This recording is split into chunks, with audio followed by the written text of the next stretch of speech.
బాధ్యత మనకుంటే భవిష్యత్తు భావితరానికి బాగుంటుంది.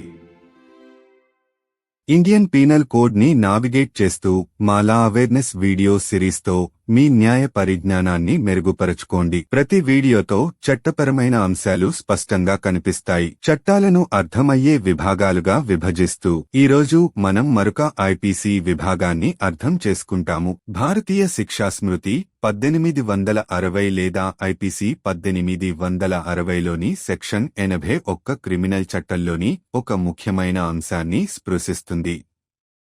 హాని కలిగించే చర్యలు కాని ఎక్కువ హాని లేదా ప్రమాదాన్ని నివారించే ఉద్దేశ్యంతో చేస్తారు. ఈ విభాగం నిర్దిష్ట పరిస్థితులలో మరింత తీవ్రమైన దానిని నిరోధించడానికి తక్కువ హానిని కలిగించడం నేరంగా పరిగణించబడదు అనే సూత్రాన్ని హైలైట్ చేస్తుంది. ఐపీసీ సెక్షన్ 81 ఇలా పేర్కొంది: హాని కలిగించే అవకాశముంది కానీ నేరపూరిత ఉద్దేశ్యం లేకుండా మరియు ఇతర హానిని నిరోధించడానికి మరియు వ్యక్తి లేదా ఆస్తికి ఇతర హానిని నివారించే ఉద్దేశ్యంతో మంచి విశ్వాసంతో ఏదైనా నేరపూరిత ఉద్దేశ్యం లేకుండా చేస్తే అది హాని కలిగించే అవకాశం ఉందని తెలిసి చేసిన కారణంగా నేరం కాదు. వివరణాత్మక వివరణ 1. బరువు హాని. దాని ప్రధాన భాగంలో సెక్షన్ 81 హానిని అంచనా వేయమని అడుగుతుంది. ఒక చర్య హానికరం అయినప్పటికీ మరింత ముఖ్యమైన సంభావ్య హానిని నివారించడానికి తీసుకుంటే మరియు ఏదైనా నేరపూరిత ఉద్దేశ్యం లేకుండా చేస్తే అది నేరంగా వర్గీకరించబడకపోవచ్చు. 2. మంచి విశ్వాసం యొక్క సారాంశం.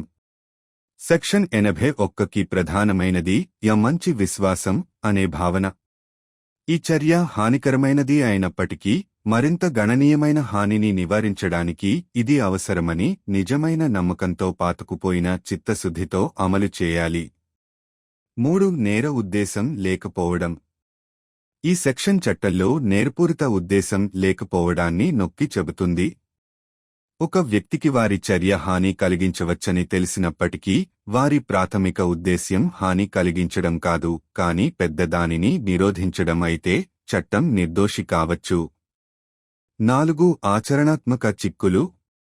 ఒక భవనంలో మంటలు చెలరేగిన దృష్టాంతాన్ని ఊహించుకోండి. మంటలు వ్యాపించకుండా నిరోధించడానికి ఒక వ్యక్తి పక్కనే ఉన్న నిర్మాణాన్ని కూల్చివేయవచ్చు.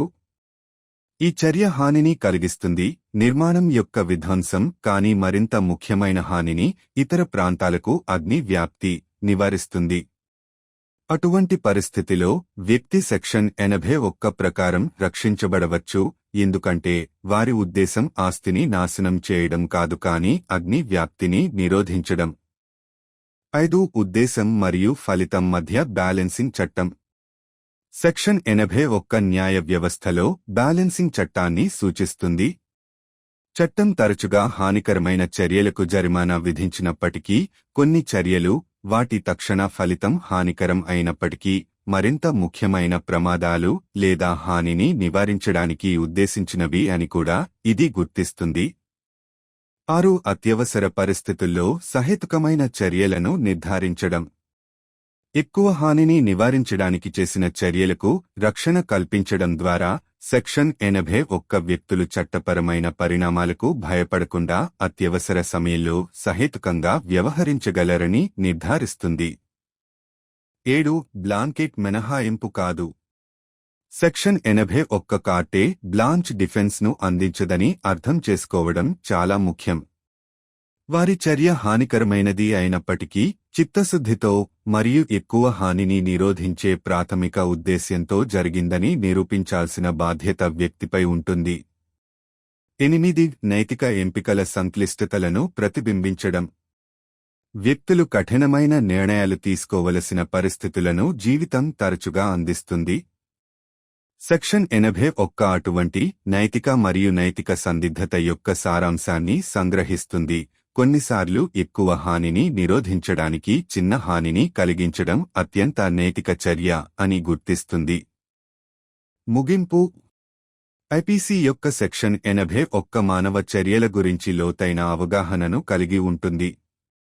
ప్రత్యేకించి శీఘ్ర నిర్ణయాలను కోరే సంక్లిష్ట పరిస్థితులలో చర్యలు తరచుగా అనేక కారకాలచే నడపబడుతున్నాయని మరియు ఎల్లప్పుడూ నలుపు మరియు తెలుపు కాదని గుర్తించి ఈ నిబంధన మరింత ముఖ్యమైన ప్రమాదాలను నివారించడానికి మంచి విశ్వాసంతో హాని కలిగించే వారికి రక్షణను అందిస్తుంది.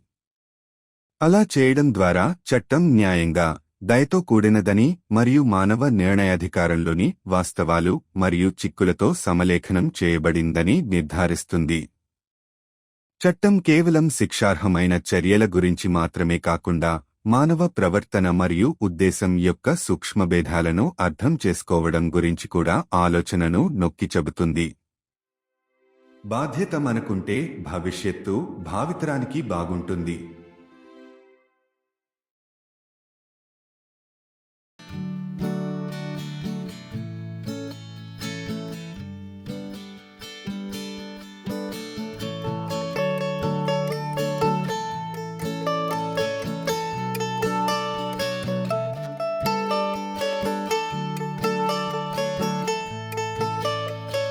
हमारी कानून जागरूकता वीडियो श्रृंखला के प्रत्येक एपिसोड के साथ भारतीय दंड संहिता (आईपीसी) को उजागर करें। कानून को सरल बनाना, एक समय में एक धारा। आज के एपिसोड में हम आईपीसी की एक और धारा का खुलासा करेंगे। भारतीय दंड संहिता 1860 आईपीसी 1860 की धारा 81 आपराधिक कानून के एक महत्वपूर्ण पहलू को छूती है। ऐसे कार्य जो नुकसान पहुंचाते हैं लेकिन अधिक नुकसान या खतरे को रोकने के इरादे से किए जाते हैं। यह खंड इस सिद्धांत पर प्रकाश डालता है कि विशिष्ट स्थितियों में अधिक गंभीर क्षति को रोकने के लिए कम नुकसान पहुंचाना अपराध नहीं माना जा सकता है। आईपीसी की धारा 81 में कहा गया है, कार्य से नुकसान होने की संभावना है लेकिन आपराधिक इरादे के बिना और अन्य नुकसान को रोकने के लिए किया गया है। कोई भी चीज केवल इस कारण से अपराध नहीं है कि इसे इस ज्ञान के साथ किया जाता है कि इससे नुकसान होने की संभावना है, अगर इसे नुकसान पहुंचाने के किसी आपराधिक इरादे के बिना और व्यक्ति को अन्य नुकसान को रोकने या टालने के उद्देश्य से सद्भावना से किया जाता है। यह संपत्ति विस्तृत विवरण एक वजन करने से होने वाले नुकसान। इसके मूल में धारा 81 हमें नुकसान का आकलन करने के लिए कहती है। यदि कोई कार्रवाई भले ही हानिकारक हो, अधिक महत्वपूर्ण संभावित नुकसान को रोकने के लिए की जाती है और यदि बिना किसी आपराधिक इरादे के की जाती है तो इसे अपराध के रूप में वर्गीकृत नहीं किया जा सकता है। 2. सद्भावना का सार। धारा 81 के केंद्र में सद्भावना की अवधारणा है। कार्य भले ही हानिकारक हो, ईमानदार इरादों के साथ किया जाना चाहिए, इस वास्तविक विश्वास में निहित है कि अधिक बड़े नुकसान को रोकने के लिए यह आवश्यक है। 3. आपराधिक इरादे का अभाव। यह धारा अधिनियम में आपराधिक इरादे की कमी पर जोर देती है। भले ही किसी व्यक्ति को पता हो कि उनके कार्य से नुकसान हो सकता है, यदि उनका प्राथमिक इरादा नुकसान पहुंचाना नहीं है बल्कि किसी बड़े नुकसान को रोकना है, तो कार्य से बरी किया जा सकता है। 4. व्यावहारिक निहितार्थ। ऐसे परिदृश्य की कल्पना करें जहां एक इमारत में आग लग जाए। आग को फैलने से रोकने के लिए कोई व्यक्ति निकटवर्ती संरचना को ध्वस्त कर सकता है। यह कृत्य नुकसान पहुंचाता है, संरचना का विनाश, लेकिन संभावित रूप से अधिक महत्वपूर्ण नुकसान अन्य क्षेत्रों में आग का प्रसार को रोकता है। ऐसी स्थिति में व्यक्ति को धारा 81 के तहत संरक्षित किया जा सकता है क्योंकि उनका इरादा संपत्ति को नष्ट करने का नहीं बल्कि आग को फैलने से रोकने का था। 5. आशय और परिणाम के बीच संतुलन अधिनियम। धारा 81 कानूनी प्रणाली में संतुलन अधिनियम का प्रतिनिधित्व करती है। जबकि कानून अक्सर हानिकारक कार्यों को दंडित करता है, यह भी मानता है कि कुछ कार्य, हालांकि उनके तत्काल परिणाम में हानिकारक होते हैं, अधिक महत्वपूर्ण खतरों या नुकसान को रोकने के लिए होते हैं। 6. आपात स्थिति में उचित कार्रवाई सुनिश्चित करना। अधिक नुकसान को रोकने के लिए किए गए कार्यों के लिए बचाव प्रदान करके धारा 81 यह सुनिश्चित करती है कि व्यक्ति कानूनी नतीजों के लगातार डर के बिना आपात स्थिति के दौरान उचित कार्य कर सकते हैं। 7. पूर्ण छूट नहीं। यह समझना महत्वपूर्ण है कि धारा 81 कार्टे ब्लैंच बचाव प्रदान नहीं करती है। यह साबित करने का दायित्व व्यक्ति पर है कि उनका कार्य हालांकि हानिकारक है, अच्छे विश्वास में और अधिक नुकसान को रोकने के प्राथमिक इरादे से किया गया था।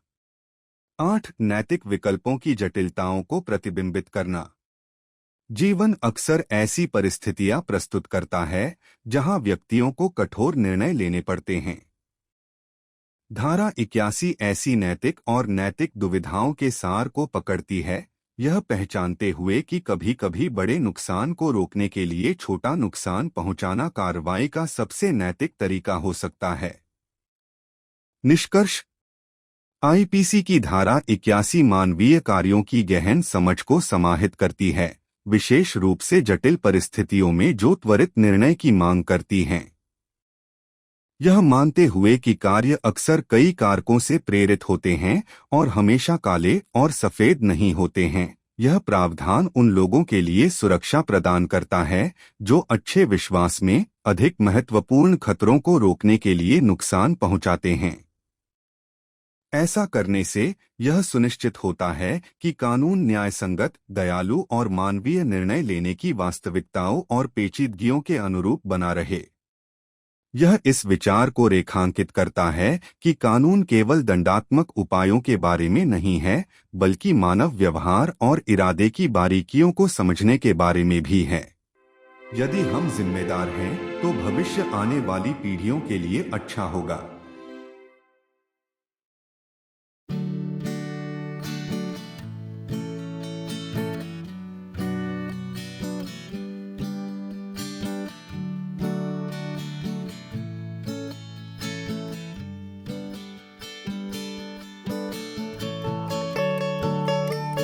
Discover the Indian Penal Code (IPC) through our Law Awareness video series, a beacon for legal learners. Each episode is a new chapter in legal literacy. Today, we explore another IPC section. Section 81 of the Indian Penal Code, 1860, IPC 1860, touches upon a significant aspect of criminal law. Actions that cause harm but are done with the intention to prevent a greater harm or danger. This section highlights the principle that, in specific situations, causing a lesser harm to prevent a more severe one might not be considered a crime. IPC Section 81 states, act likely to cause harm, but done without criminal intent and to prevent other harm. Nothing is an offense merely by reason of its being done with the knowledge that it is likely to cause harm, if it be done without any criminal intention to cause harm, and in good faith for the purpose of preventing or avoiding other harm to person or property. Elaborated description. 1. Weighing harms. At its core, Section 81 asks us to weigh the harms. If an action, even if harmful, is taken to prevent a more significant potential harm, and if done without any criminal intent, it might not be classified as an offense.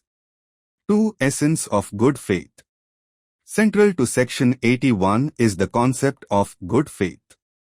The act, even if harmful, must be carried out with sincere intentions, rooted in the genuine belief that it's necessary to avert a more substantial harm. 3. Absence of criminal intent. This section emphasizes the lack of criminal intent in the act.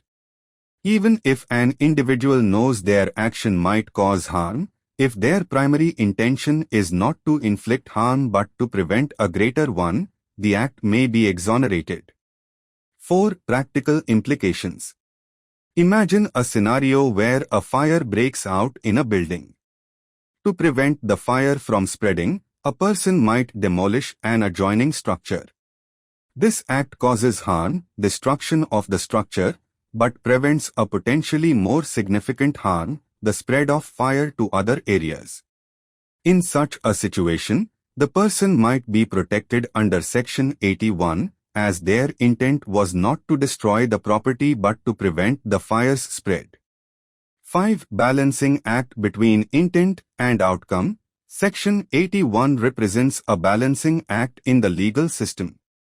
While the law often penalizes harmful actions, it also recognizes that some actions, though harmful in their immediate outcome, are intended to prevent more significant dangers or harms. 6. Ensuring reasonable actions in emergencies. By providing a defense for actions done to prevent greater harm, Section 81 ensures that individuals can act reasonably during emergencies without the constant fear of legal repercussions. 7. Not a blanket exemption. It's crucial to understand that Section 81 doesn't provide a carte blanche defense. The onus is on the individual to prove that their action, though harmful, was done in good faith and with the primary intent to prevent a greater harm. 8. Reflecting the complexities of moral choices. Life often presents situations where individuals must make tough decisions. Section 81 captures the essence of such moral and ethical dilemmas, recognizing that sometimes causing a smaller harm to prevent a greater one might be the most ethical course of action. Conclusion. Section 81 of the IPC encapsulates a profound understanding of human actions, especially in complex situations that demand quick decisions. Recognizing that actions are often driven by a multitude of factors and aren't always black and white, this provision offers protection for those who, in good faith, cause harm to prevent more significant dangers. By doing so, it ensures that the law remains just, compassionate, and aligned with the realities and intricacies of human decision-making. It underscores the idea that the law is not just about punitive measures but also about understanding the nuances of human behavior and intent. If we are responsible, the future will be good for the future generations.